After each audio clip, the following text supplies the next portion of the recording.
Elsewhere, good day and welcome to another career education class where we are exploring what's the big idea.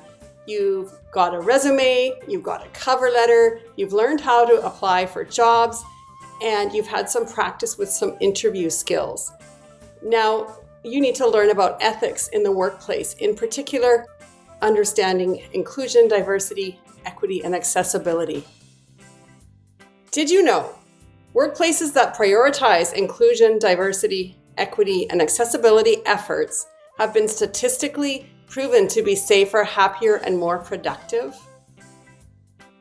While Canada is built on traditional Indigenous lands, it is now known as a cultural mosaic. In our history, we have not been just or fair in how the land was colonized or in the treatment of all people who live in this land. Today, we strive to be more inclusive, to find ways to reconciliate past wrongs, and to move forward to a more just society.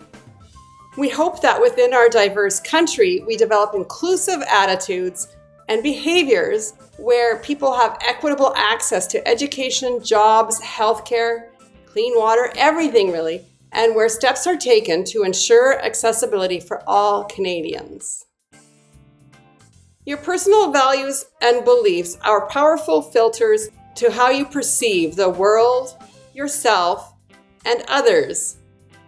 Everyone generates assumptions as a way of making sense of different situations, people, and interactions, and our brain loves to sort things into groups.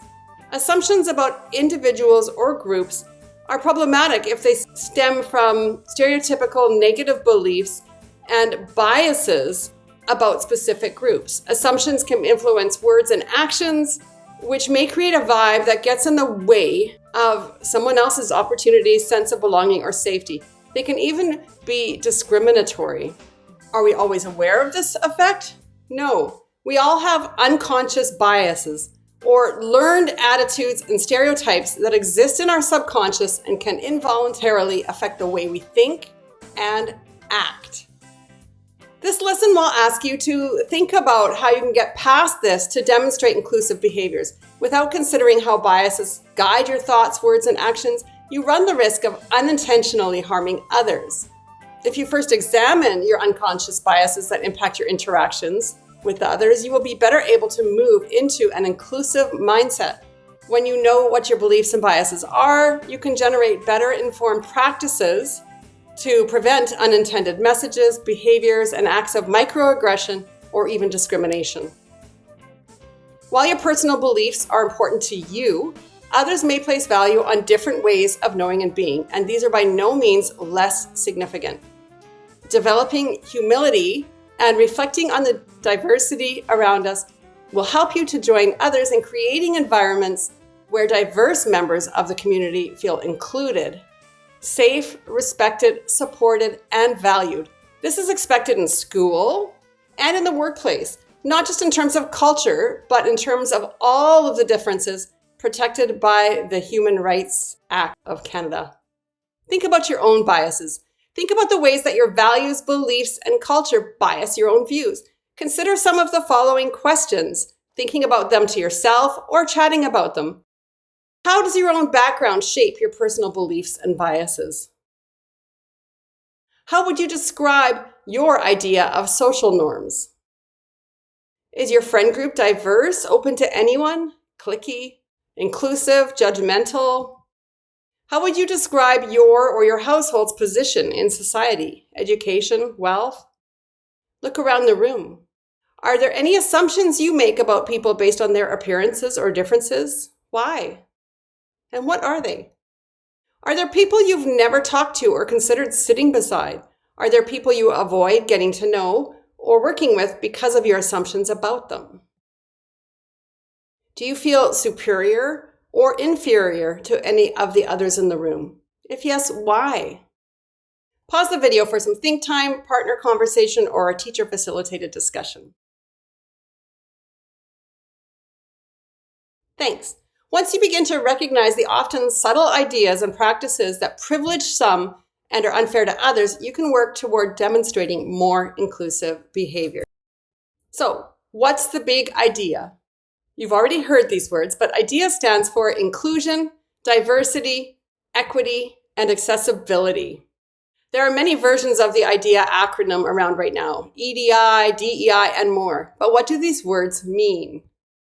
The first letter in IDEA is I, and it stands for inclusion. Let's take a look at what this means and what it looks like. Inclusion means that all people, without exception, have the right to be included, respected, and appreciated as valuable members of the community. We should also work to foster inclusion by encouraging a wide variety of views, perspectives, and ideas to be heard and celebrated. Everyone should feel confident that they are being heard, which will lead them to continue to bring their ideas to the table. Inclusion is all about understanding and respect. In an inclusive environment, all individuals are treated fairly and respectfully, have access to opportunities and resources, and can contribute fully to the organization's success. In an inclusive classroom or workplace, everybody's voices and opinions are heard and carefully considered. Everyone feels accepted, and everyone is part of the team. The second letter in IDEA is D, for diversity. What does this mean, and what does it look like? Take a look. Diversity is understanding that each person is unique. It means embracing the range of human differences, including people's beliefs, abilities, preferences, backgrounds, values, and identities. Diverse groups have a greater range of perspectives and generate high-quality solutions. Companies with solid DEI initiatives enjoy all of the benefits that come with a diverse employee base. Working with people who are different than you is also a great way to expand your boundaries and learn about people who are different from you. This can go a long way to help you achieve personal growth. Diversity in the workplace means that an organization employs a diverse team of people that is reflective of the society in which it exists and operates. The more diverse an organization gets, the more important inclusion becomes. The third letter in IDEA is E, for equity. What does it mean? How is it different from equality? Take a look. Let's start with equality. This means offering the same rights and opportunities to all people. Second, equity. This means offering those rights and opportunities fairly, which means catering to people's differences, so they are given fair access to the opportunities. So, equity means providing everyone with fair and equal opportunities to succeed based on their individual needs through intentionality and purposely ensuring that everyone has access to the support, resources, treatment, and opportunities that they need to succeed, regardless of their diverse needs. This means that in some circumstances, people need to be treated differently to provide meaningful equality of opportunity and outcomes.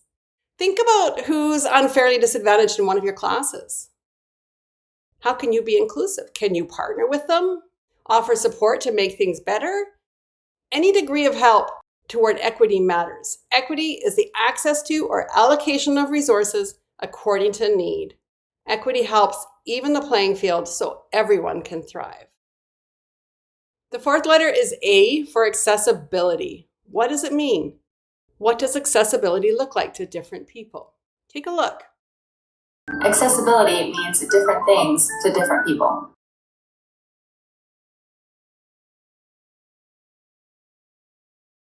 My name is James Rath, and I'm legally blind. Hi, my name is Emily, and I'm autistic. I'm Annie Sagara, and I have a disability that causes severe chronic pain, and I am a wheelchair user. For me, accessibility means giving access to things that able-bodied people can receive. To me, accessibility means making sure you always have a clear path and enough space between hallway walls and doorways for all kinds of people to move through with ease. For me, accessibility means having large print, and I don't mean your large print, but very large print signs so that I can actually see them 5 feet away, maybe. To me, accessibility means sensory friendly areas. It means being able to enjoy online content like everybody else. For me, accessibility means allow me to reasonably accommodate myself. It means making sure your ramps are not at a completely ridiculous incline, which makes it nearly impossible for someone to wheel up on their own. It means being able to know what's going on at the airport and on the airplane when something happens. Accessibility means when I'm in a public store or establishment, make sure it's organized. Things aren't cluttered and there's not a lot of mashing colors, because for me, my eyes move constantly in a vertigo effect, and if things are sort of cluttered together, I can't make anything out. No surprise noises, large crowds, bright lights, or chaotic noise.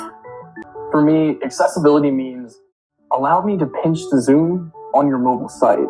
It means having at least one handicapped spot near your location, but more is definitely better.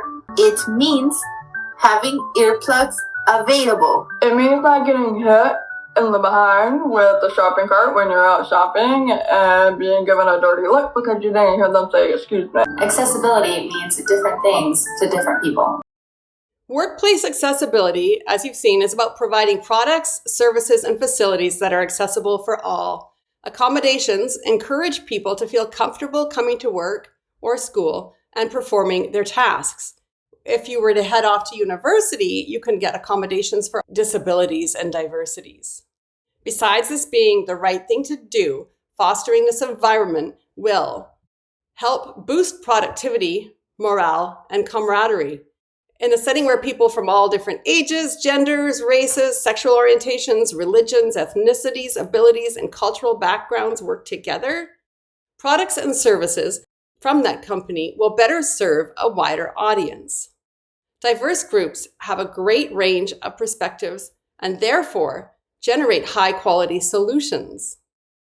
Innovation happens when people are not all the same, when a wide variety of views, perspectives, and ideas are heard and celebrated.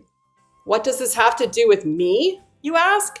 You're expected to demonstrate inclusive attitudes and behaviors in the workplace and at school, and you get to practice this every day. But are you making efforts to do so?